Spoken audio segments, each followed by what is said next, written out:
निकलते समय पर कौन सी एनपीके खाद का स्प्रे करें। जैसे कि एनपीके 13-045 है, एनपीके 052-34 है, तो इनमें से कौन सी एनपीके खाद का स्प्रे करना इस समय पर सबसे फायदेमंद रहेगा, या फिर एनपीके खाद के साथ में कौन सी जिंक का स्प्रे करें और कितनी मात्रा में जिंक का स्प्रे कर सकते हैं।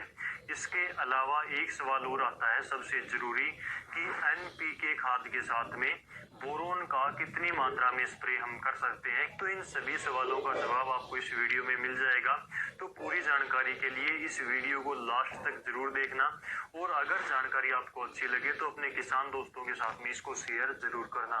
सबसे पहला हमारा पॉइंट आता है कि इस समय पर गेहूं में जब बालियां निकलने का समय होता है तो कौन सी एनपीके खाद का स्प्रे करना चाहिए। स्प्रे करने से पहले आप एक बात का ध्यान जरूर रखें, चाहे आप खाद का स्प्रे करते हो, चाहे आप इंसेक्टिसाइड का स्प्रे करते हो, चाहे गेहूं में स्प्रे करते हो, चाहे कोई भी फसल हो, आप सबसे पहले उसमें सिंचाई करें, पानी लगाएं, और पानी लगाने के बाद में चाहे आप अगले ही दिन करें या फिर 2-3 दिनों तक जब खेत आपका चलने लायक हो जाए तो उसमें पानी लगाने के बाद में ही स्प्रे आपको करना चाहिए। तो सबसे पहले तो अपने गेहूं में सिंचाई करें, पानी लगाएं, और पानी लगाने के साथ में उसमें यूरिया आप पहले ही डाल दें। तो पानी लगाने के साथ में जब आपने यूरिया डाल दी तो यूरिया के रूप में आपने नीचे नाइट्रोजन की पूर्ति तो पहले ही कर दी है। तो आप अगर इस समय पर 13-045 का स्प्रे करोगे तो एनपीके 13-045 में क्या होता है, 13% तो नाइट्रोजन होती है। नाइट्रोजन आपने पहले ही नीचे यूरिया के रूप में अगर डाल दी है तो अब नाइट्रोजन की आपको ऊपर से स्प्रे करने की आवश्यकता नहीं है। 13-045 में 0% यहाँ पर फास्फोरस होती है, यानी कि फास्फोरस इसमें बिल्कुल भी नहीं होती। जो आप डीएपी और एसएसपी डालते हो उससे फास्फोरस मिलती है, वो 13-045 में नहीं होती यहाँ पर। इसके अलावा 45% इसमें पोटाश होती है। तो पोटाश इस समय पर सबसे जरूरी होती है। पोटाश नीचे बिजाई के टाइम पर पूरी मात्रा में डीएपी डाल रखी है, चाहे एसएसपी डाल रखी है। इसके अलावा आपने इस समय पर पानी लगाते टाइम पर यूरिया ना डाली हो तो आप 13-045 का स्प्रे कर सकते हैं, ये आपके लिए सही रहेगा। इसके अलावा एनपीके 052-34 के बारे में अगर हम बात करें तो इसमें नाइट्रोजन 0% होती है, फास्फोरस इसमें 52% और 34% इसमें पोटाश होती है। तो इसमें नाइट्रोजन 0% है, इसकी हमें आवश्यकता भी नहीं है, क्योंकि हमने सिंचाई करते टाइम पर, पानी लगाते टाइम पर जो यूरिया डाली थी उससे पौधे को नीचे से ही नाइट्रोजन मिल जाएगी।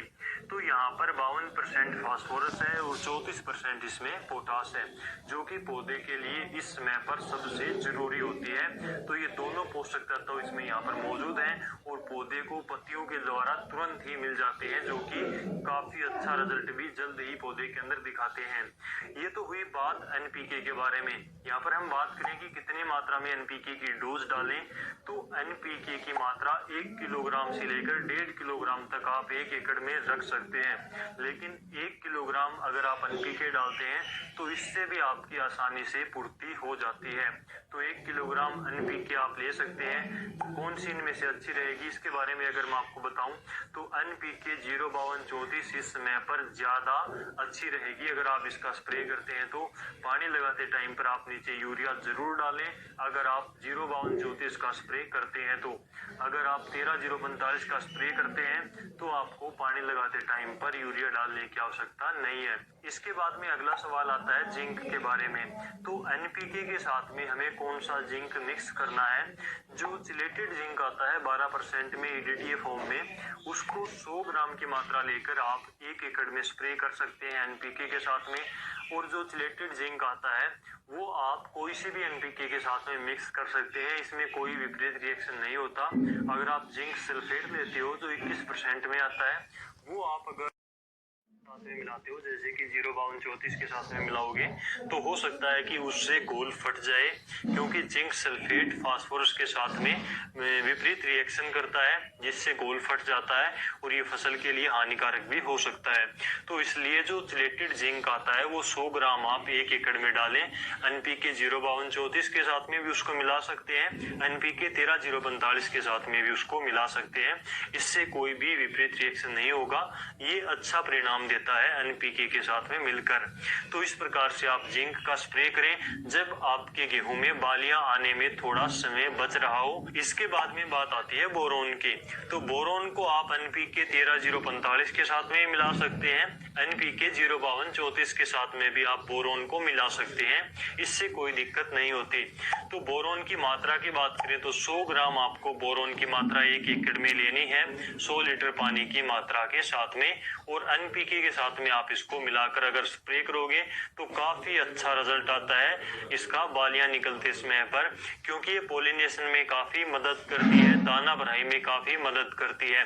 तो बोरोन का स्प्रे आप जरूर करें एनपीके के साथ में जब बालियां निकलनी शुरू हो जाती है तो ऐसी अवस्था में। तो बोरोन के बारे में हमने बात करी, जिंक के बारे में बात करी, एनपीके के बारे में हमने बात करी, जैसा कि हमने वीडियो में बात करी उसी प्रकार से उसी डोज में उसी अनुपात में मिलाकर अगर आप स्प्रे करते हैं तो कोई नुकसान नहीं होगा। काफी अच्छे रिजल्ट आपको आपकी फसल में देखने को मिलेंगे, पैदावार में आपको काफी फर्क नजर आएगा। तो इस वीडियो को, इस जानकारी को दूसरे किसानों तक शेयर जरूर करें। आज के इस वीडियो में बस इतना ही। नमस्कार, जय हिंद।